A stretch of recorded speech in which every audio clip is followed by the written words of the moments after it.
Generating detailed AI textures locally for your 3D models is still one of the greatest challenges in the 3D AI space. So in this video, I'm going to show you how you can create stunning AI textures for your 3D models with the help of a free advanced AI texturing workflow I created in ComfyUI. I will explain you step by step how to install the workflow and how to use it effectively so that you can create detailed textures for your 3D models. By the end of this video, you will be able to generate textures with the help of AI locally on your own PC for your own 3D models. Having said that, let's dive right into it. Hey guys, and welcome back to the channel. For the ones who don't know me yet, as always, I'm Philip from Pixel Artistry. And in today's video, we will have a detailed look how you can add textures actually to your 3D models locally in ComfyUI. I generated this base model here in Heightem 3D/Spark 3D because it's giving us at the moment very detailed shapes, which is great, and it's a great base for any texturing you want to do in the end. Of course, for this workflow, you can use any kind of models. You can also use existing 3D models that were modeled by hand. So it's not exclusive to any 3D AI models, it can be also existing ones. And I will show you this later on in the video. But first we were starting off by using this org here that I generated in Spark 3D. And as I mentioned, you could also use, for example, models from Hunyuan 3D, but also from Tripo AI or basically any other models you would like to use. The most important thing is that it's exported as a GLB. The most 3D AI generators will do that by default, but when you use 3D models, for example, yourself, make sure to export it as a GLB file. And once you have that, what we can then do is directly diving into ComfyUI. In case you have never used ComfyUI before, I will link you a tutorial down below how you can install it the first time. Anyways, once you have that, make sure that you install the portable version as well to run the workflow. And what we can do now is that we drag and drop in the workflow. By the way, you will find the workflow. I will also link it to you, of course, down below as always. And once you download the workflow, what you can do then, and when you have ComfyUI running through your command window over here, what you can do is then drag and drop it in here. Most probably you will need to install missing custom nodes. So it will be when you have that here and you have some red nodes, what you can do is that you go to Manager, install missing custom nodes, and then you will see over missing, you will see all the models that you need to install. As you can see, I installed them here already. For the ones that are installed over here, like those ones, but you can simply install it in here by checking in and then going here to install, and then make sure to restart ComfyUI. Okay, great. Once you have done that, there's only one thing left that you might need to do manually is to install Hunyuan 3D 2.1 and 2.0. In case you haven't done that yet, make sure to check out my other videos. I will link them also to you down below. And there you can find a detailed instruction how to set up Hunyuan 3D 2.0 and 2.1. So basically, as you can see, when we have a look at the workflow, I will quickly close this one here.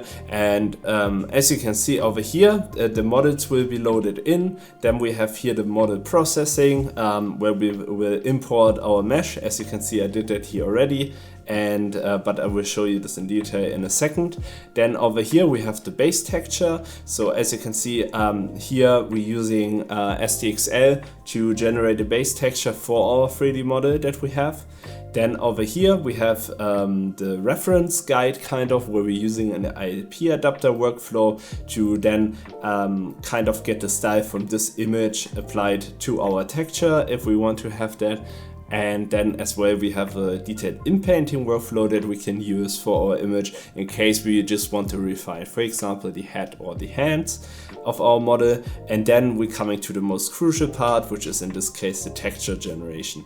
And here, as you can see, I have here the Hunyuan 3D 2.1 multi-view generator. We also have a face detailer in case you would like to use that. And in the end, we will then have our maps exported over here.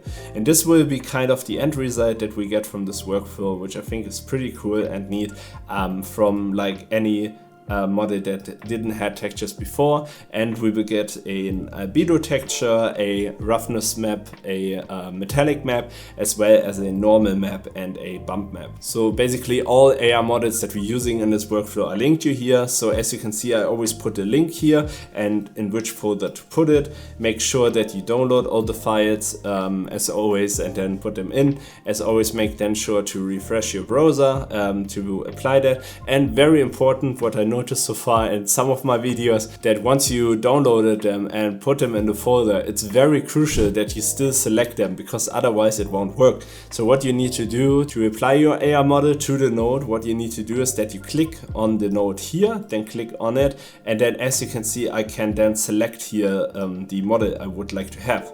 But the first time you're installing this, you simply need to select it here. This is very important, because otherwise the node won't find your AR model. And this is what you do with all the models here. So for example, over here, we will also do that by clicking here the same, and with the other ones below as well. One important thing is here as well, we have a LoRa, which is a delighting LoRa. It's called DocGod LoRa actually, and this one you can also install over here by putting it in the LoRa's model folder. But this one is kind of trying to delight your image, so it will remove any shadows and lighting information that we have, so it's quite flat and it will work then great for the albedo textures. Just for you to know, we can also dial in the strength here, so we'll put it to 0.5, but in the end we can lower it or increase it. In case you haven't yet, please make sure to join our free Pixel Artistry Discord server. On the Discord server you can ask questions in case you have any issues with the installation or about the 3D AI tools in general. Also, it's a great way to connect with other people in our community. So make sure to follow the link down below. I will put you the link into the description. So first step you need to do when you get started actually is then going in here. And as you can see, we have here the Hunyuan 3D upload mesh. And then you would choose here basically the GLB file that you would like to have. I will, to be honest, I was too lazy to rename it for now. So it's this name, but basically this is the GLB file that I got from Hitem 3D. So this is what I used here. And as you can see, we get then this. So basically what it's doing first is that we decimate our mesh. So we will do that with MeshLab, as you can see here, and it will then reduce the phase number a bit because it's very high poly in the beginning, especially for Hitem 3D models. And we will use the post-processing mainly just to smooth the normals. Then it will go in here, where we also have a instant remesh option in case we would like to merge the vertices, and then it will unwrap our model and give our model UVs. This can take a while depending how much faces you're using here, so just be patient in case this takes a bit longer than usual. In case you're using a model which has UVs already, then you can simply bypass it by clicking here, and then it will be disabled and you can use the UVs that are coming with your model already. What is then happening, that is going in the render multi-view and render multi-view depth, and it will then create for us a canny line path as well as a depth maps for our model that we have here. And then it will create multi-views from this, and then it will be applied to the control net, and as you can see, then it will create our image. And we will do this quickly now. I will quickly disable all the other ones that we don't need for now. So the reference we don't need for now, the inpainting as well, texture gen as well, we need the upload model. Base texture we will also leave enabled, and the model processing should be also fine. And then once we have that, we can then simply start running our workflow. Okay, great, and we have our first result, and as you can see, what it's doing basically is that it's creating here our depth map. In case you're using a model like a motorbike, for example, which we also use later as an example, then we might need to change our view here, because right now it's set to 0, so it's the front view, but it's counting just for that org. Because, for example, when we want to texture the motorbike from the side, then we might need to choose another view from this one. And you can change then the value here, and then decide what kind of view you would like to use, like front, left, right, and back, or something. So basically, once you set that, as you can see, it's creating then here our depth map, and as well it's creating here a canny path. And then it's feeding that into the control net, and as you can see, this is then our first result of it. What is also very important, of course, that you adjust the prompt here. So as you can see, I chose here org, photoreal, high realism, and texture breakup. And then this is the result that we're getting. In case you would like to refine the prompt, of course, when you have something else, then of course you can do that here and simply change the prompt as much as you want. Okay, perfect. And this is then our first result. And as we can see, it's I also have here a comparison with the dev channel to see if everything worked. And as you can see, obviously the eyes are not working perfectly right now, but we could change that by adjusting here the prompt to also mention something like brown eyes or something. And then it will take that into consideration, as well as we have then also later on the face detailer. Just to say that, of course, if you want to have variations or fix stuff or something, you can always change as well here the seed. So if you want to change that, you can also do that over here. Have a different look in the end. For now, I kept it as fixed, so it doesn't regenerate every time the whole workflow again. Okay, great. And if we want to proceed with that, what we can do now is that we then enable our reference workflow that we have over here. So what we can do then is that we go here to our user group, then we enable our reference group, then we go over here, and this will require for us to upload an image. And I used here basically the base image that I used for the org to generate the 3D model itself. But obviously you can use also any other image you want here so that it's taking the style. But of course, for example, when you're using now an org as a 3D model, it should obviously be best case also an org, to adapt the skin color, for example, and stuff like this. And I use this one. You can simply upload an image by clicking here this button, and then you can upload whatever image you would like to use. And then it's going in here, and as you can see, it will then basically use this image here to then go into the K-sampler, and then it will reference the image that we have here and apply the style. Here it's important that we have here the IP adapter model loader. I will also probably put this in the beginning here so you are not confused by it. But basically what you need to do is that you create in your models folder an IP adapter folder. So just call it IP adapter, and then you can put in here the safe tensor file that you have over here, and then install just the custom node for it. I will also put a detailed description then for you in the beginning here when I will upload the final workflow, but just for you to know, to make it work kind of. And once you have that, what we can do then is that we also create here preview image, maybe that we see how the input is. And I will then now run the workflow. I can also enable this one here maybe already. Then we also see what is happening here. And then we can have a look how it's changing the look kind of. Okay, great. And once it finished the reference step, as you can see, we get then this really nice result of the org, like our base image changed with the style of this one here. And as you can see here, it's only removing the background. So because this is kind of the result we're getting then out of the IP adapter first, and then it's removing the background automatically. So we have this result over here. And as you can see, we get then this really nice textures from the base model, the reference model that we used here, the reference image.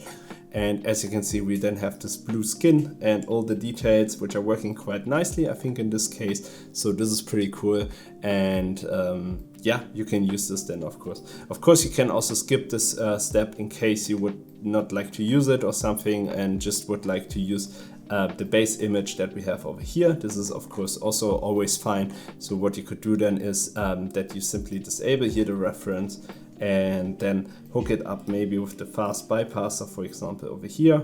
You would then just simply connect it and connect it then with the image over here, and then it would skip the whole thing. Anyway, so once we have that, of course, you could also play around with the weight. So if it's too much for you, for example, you could go in here and then also decrease the weight, and then it would be a bit less. Of course, you can also use here the IP adapter strength and then play around with that and then getting the best result for your case. Of course, make also sure, don't forget to change here then as well the prompt. For example, I also put here org, photoreal, etc, etc. Of course, when you use another one, and make sure to adjust your prompt over here. So once it's enabled, as you can see, it will then feed our image that we get from the IP adapter and getting this into this preview bridge mode here as well. And then we have here the control net and the case sampler and the decode as well, and then it will give us here an image, which is quite cool. So as you can see, I will run this workflow and then we can have a quick look what it does. Okay, great, and it's quite fast as you can see, and what it's doing basically is that it's giving us here a preview of what it looks like right now and then the final result. And what we can do now to apply this technique is that we go in here, hit right click, and then go to mask editor. And as you can see, we can then, for example, change something specific if we don't want to have that. So for example, I could go in, let's say maybe I don't like his belt here, even though I think it's a pretty funny feature that we get kind of a face here in his belt. But whatever, if we don't want to have that, what we can do is that we simply paint it here. You can also adjust the brush size here in case you need a larger brush or whatever. What you can do then is cover this area over here. Once you're done, you can then go here to save, and then as you can see, it's saving it in our collection. And what we can then do is that we say here maybe not face, but maybe golden belt or something like this. Let's say detailed, maybe like this, and then we can let it run again. And as you can see, it then changed the belt kind of. It's still the face, but we get a golden belt, so maybe we can still change it a bit more. So let's say maybe here face, that we don't get the face anymore. And we change it here a bit more to a golden belt detailed and maybe, I don't know, an ornament or something like this. And what we can then do is run it again. And then as you can see, it's changing our belt. Of course, we still have the face, so it's not always working perfectly. In this case, it's also the case it's keeping the structure, but at least it's good for like minor improvements in case you would like to use that. For example, for the hands or something, it gave me the last time a bit better results. But yeah, I think it's still useful to use that in case you would like to have some detailed changes on it. And you can add also additional stuff, for example, or details by using this Inpainting Workflow, which I think is quite cool. By the way, some techniques of this are also inspired by the latest video of Mick Mumpels he did about the 3D workflow. So definitely also a huge shout out to him. I just tried to take some techniques of his video, but also implementing it into the Hunyuan 3D 2.1 workflow, as well as using, for example, this delighting LoRa, which I'm using here, and further models like upscaling and stuff like this. So definitely also make sure to check him out. Anyways, once you have that, we can now go then finally to the texture gen. So we can also enable the texture gen over here. And once we're then happy with our image, we can also simply let it run here. We also have two options here. You could use the camera config that I created here. This is when you don't have like crazy VRAM. In case you have a lot of VRAM, like let's say 24 gigabytes or something, you can also use this camera config that I created over here, which has even more views. So here it's then saying that it has here 6 camera angles, and here it's I think 8 to 10, and we give you of course then obviously even better results. But we are also already in a good state when we're using the 6 camera views. And what we can do then is then simply hit run, and what it will do then is that it's creating first the multi-views for us, then it's going into a Ultimate SD upscaler that you could use if you want, and otherwise it will go here into the INVSR sampler. So we can also use this one because this is giving quite nice details, what you will see in a second. And then it will give us all the maps here that we need. Okay, great. And once it ran the workflow, as you can see, we then have multiple views created here. So first we have a quick preview of the texture, how it's looking right now, which I think is pretty cool. And as you can see, we have then 6 views in total. With the albedo texture one time, and here with the metallic roughness map, where we have divided it by a green and blue channel for later on. Then also we have here the upscaling phase. So this is with the Ultimate SD upscaler, in case you want to use that. This is always creating like additional detail, but it's a matter of taste, I would say, if you like it or not. So I kept it as an option kind of, in case you want to use it.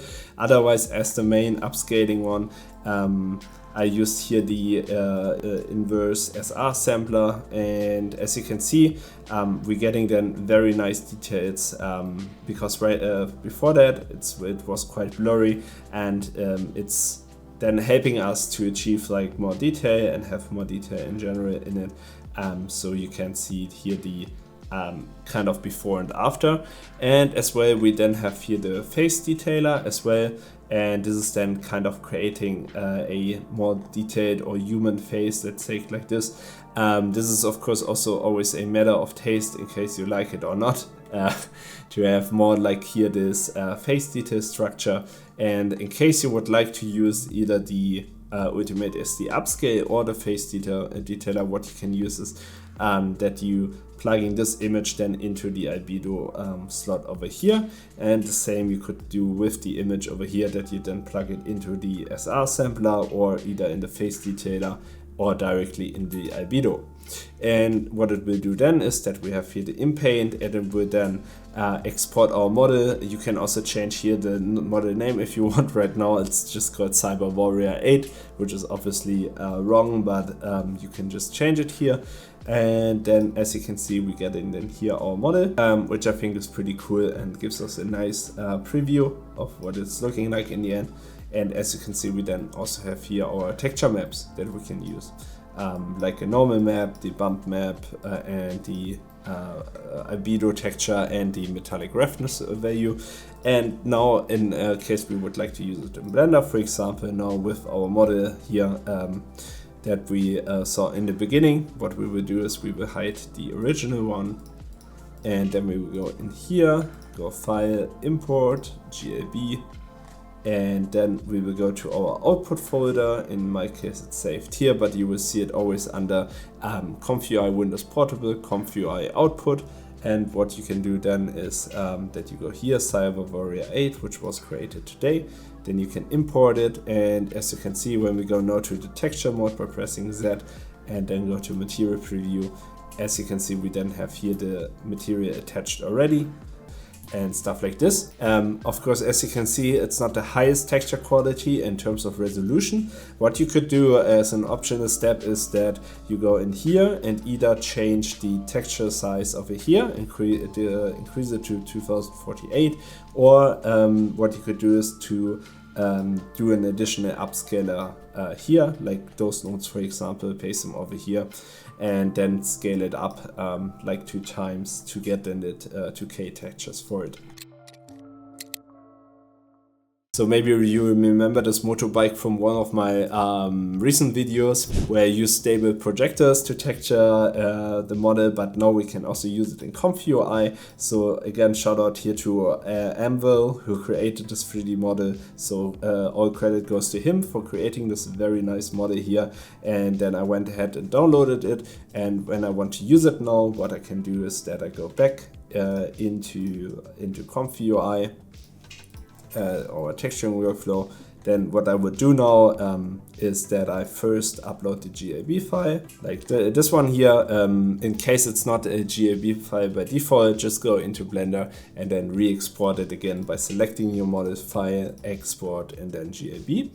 And once you have it here, first step I'm always doing is then disabling all the stuff again that we don't need for now, that we just have a rough preview first. So like this. And then we can let the workflow run. Okay, great. And while running this workflow, as you can see, we get the quick preview over here.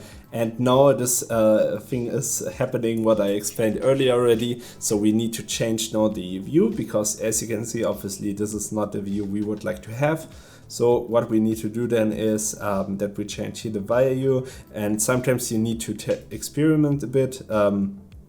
What view is the right one? In my case, it should be now the side view, so I'm choosing 2 here. And I would also change the prompt here to something like motorbike instead of org, obviously, and then I will let the workflow run again. And as you can see, it's now getting the different view, so that's also not the right one, obviously. So let's check with maybe 1. Let's see. And as you can see, now we get a much better result with choosing 1 as our view, and now we can texture the motorbike from the side. And now it's also creating our model that we need. And now it will also properly texture the side view. So we can simply choose that here, then run the workflow again, and then it will give us a first preview of the texture. Okay, great. And as you can see, this is then the preview, and I think this is working pretty well. As you can see, we get all those nice details in the motorbike, like with the tires and stuff like this. So this is pretty cool. You can of course change it as much as you want, but I will now let it run through the whole workflow. Of course, as a reference, for example, I could use here then instead of the org, obviously, I could choose here then an image like, for example, I searched on the internet like, this kind of style when I would like to have that and influence this image here. So I would choose this one, then change obviously here also the prompt to motorbike, and then I can let it run. Yeah, let's look then at the final result once it's finished. Okay, great. And once the workflow is done, as you can see, we have then our final result. And I think it's worked out pretty well. This was just a test to show you that it's also working with existing 3D models and with like vehicles, for example, but also characters, of course. And I think this is pretty cool. As you can see, the upscaler also did an amazing job again to recapture some details that were lost or blurred before. So this is, I think, quite cool and straightforward. And as you can see, you can use this one then directly in Blender or any other 3D software. Yeah, so that's basically it. As you can see, I skipped here the P adapter for this one because it was not working perfectly. This is also happening sometimes. So I went ahead with the SDXL result that I had, and this was working way better and gave me a way better result. So I think this is cool, and this is the way how you can then retexture your 3D models. In case you don't have that much VRAM, that's also fine. I think when you have around like 12 gigabytes, it should be still fine to run the workflow. What I would suggest then is that you decrease maybe here the view size as well, eventually the texture size, even though 1024 should work fine.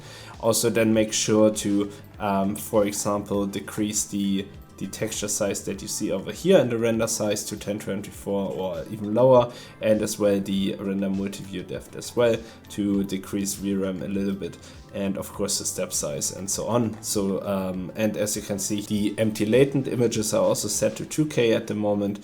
You could also reduce them to 1K then to save a bit more VRAM. That was basically it. I really hope you enjoyed this video. As always, please let me know down below. If you have liked the video, please make sure to subscribe to the channel, and as always, see you on the next video.